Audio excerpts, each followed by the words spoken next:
Hi welcome back to my channel. ఈ రోజు కథ 7 అడుగుల పైన 21వ భాగాన్ని వినేద్దాం. కిందికొచ్చిన హర్ష నందుని చూస్తూ ఉంటాడు. శత్రు రవి ఆట పట్టించడంతో అక్కడి నుండి పక్కకి వెళ్ళిపోతాడు. అంతా కలిసి డైనింగ్ టేబుల్ దగ్గర కూర్చోగా నందు మృదుల పద్దు వడ్డిస్తూ ఉంటారు.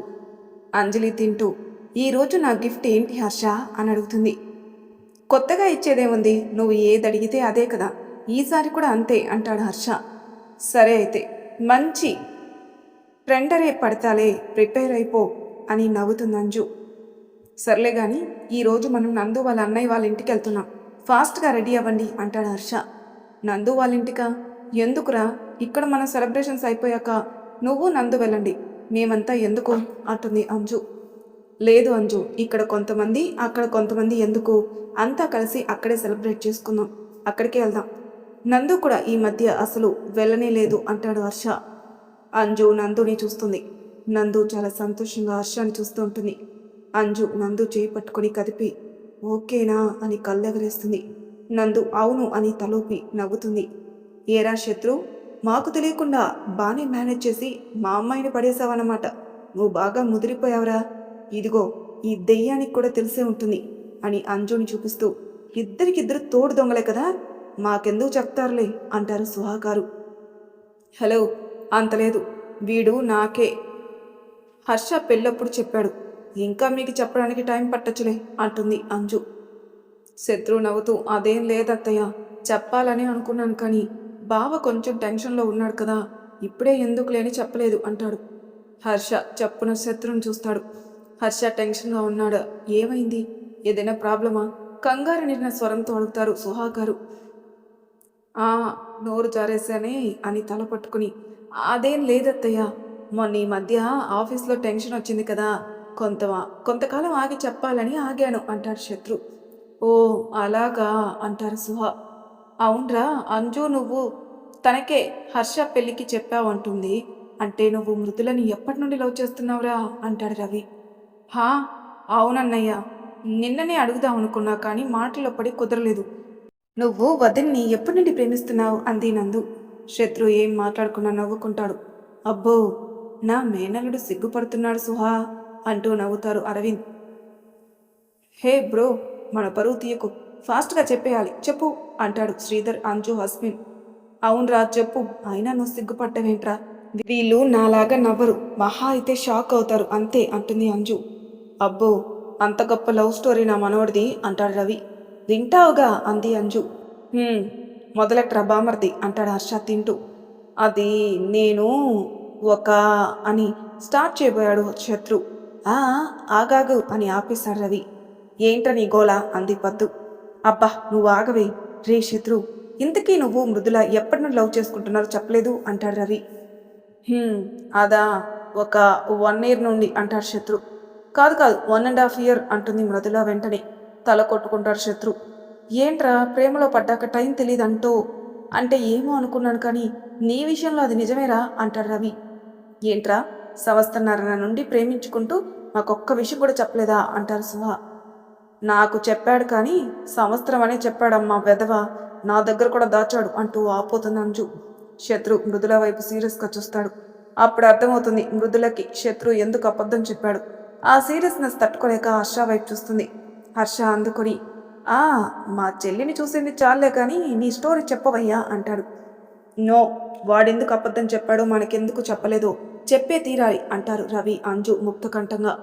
అబ్బా ఏం లేదురా, అప్పుడు అంజలికి తనకి లేటుగా చెప్పానని తిడుతుందని 1 year అన్నాను, ఇప్పుడు కూడా అందుకే 1 year అన్నాను.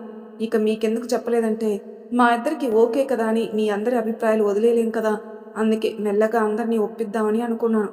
మీరంతా ఒప్పుకుంటారని నమ్మకం అయితే ఉంది కానీ సుశీల్ అంకిల్ మా అమ్మ నాన్న ఒప్పుకుంటారో లేదో అని భయం అంతే, అందుకే చెప్పలేదు అంటాడు శత్రు. ఎవర్రా, మేమేనా అంటూ వినిపిస్తుంది గుమ్మం దగ్గర నుండి స్వరం. అంతా అటు టర్న్ అవుతారు హర్ష తప్ప. శత్రు ఎవరది అనుకుంటూ చూసేసరికి ఫ్రీజ్ అయిపోతాడు. గుమ్మంలో సుశీల్ గారు, ఆయన భార్య రజని, శత్రు అమ్మ నాన్న సుజిత గారు, ప్రమోద్, వీర్ గారు నిలబడి ఉంటారు. ఏంట్రా, నాకు ఇవాళ ఇలా మూడింది అని కొనుక్కుంటూ ఉంటాడు శత్రు. అది విన్న హర్ష నవ్వుకుంటాడు. అది చూసిన శత్రుకి అర్థమైపోయింది వాళ్ళని పిలిచింది హర్ష అని. అన్నయ్య అనుకుంటూ వెళ్తారు సుహాగారు. ఎలా ఉన్నావురా అంటూ పలకరిస్తారు ప్రమోద్. నేను బాగున్నాను, మీరేంటి ఇలా చెప్పబెట్టకుండా వచ్చేశారు అంటారు సుహా. మేమెలా వచ్చామో ఎందుకొచ్చామో తెలుస్తుందిలేరా, పద లోపలికి అంటారు ప్రమోద్. "హ్మ్, సరే అన్నయ్య" అని సుజిత గారిని సుశీల్ గారిని కూడా పలకరించి లోపలికి తీసుకొచ్చి డైనింగ్ టేబుల్ దగ్గర కూర్చోబెడతారు సుహా.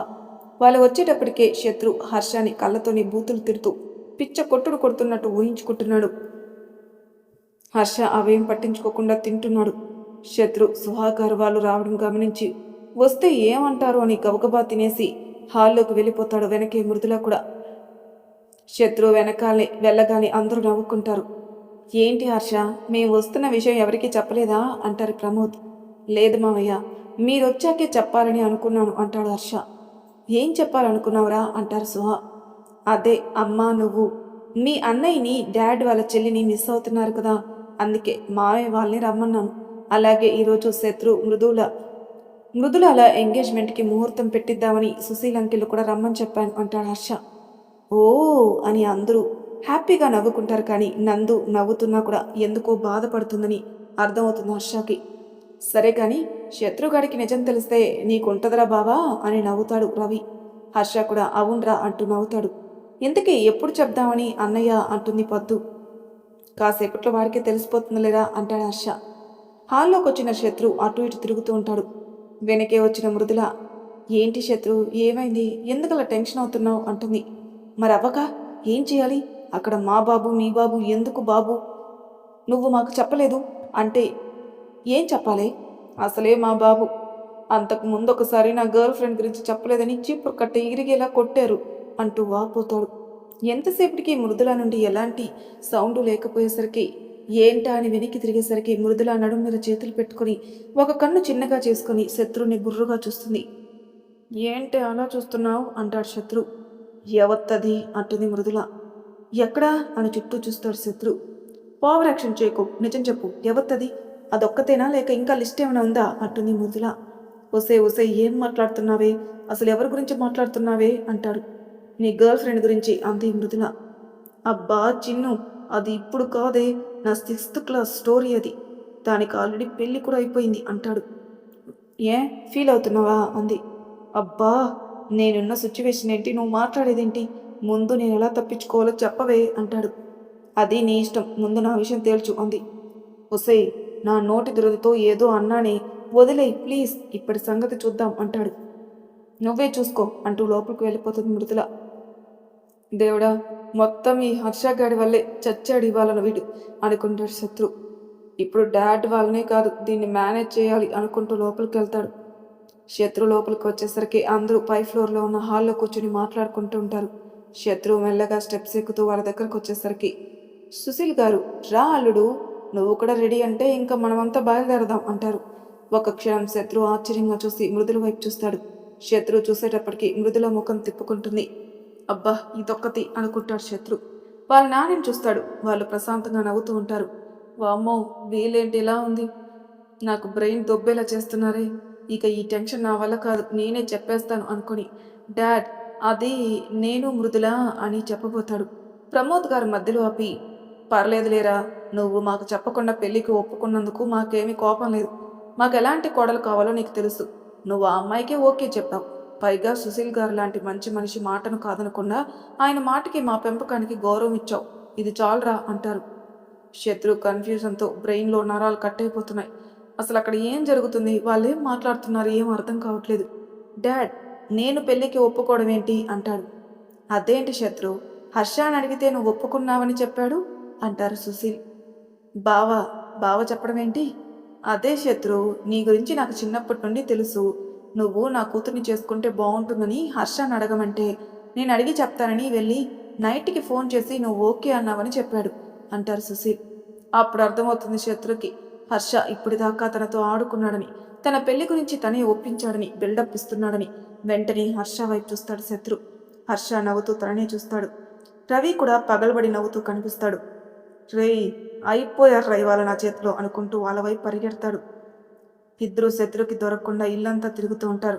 అలా చాలాసేపు పరుగు పెట్టి చివర దొరికేసి ముగ్గురు కొట్టుకుని ఆఖరిగా ముగ్గురు గ్రూప్ హగ్ చేసుకుంటారు. అందరూ వాళ్ళని చూసి నవ్వుతారు. తర్వాత అందరూ కలిసి కారులో బయలుదేరతారు.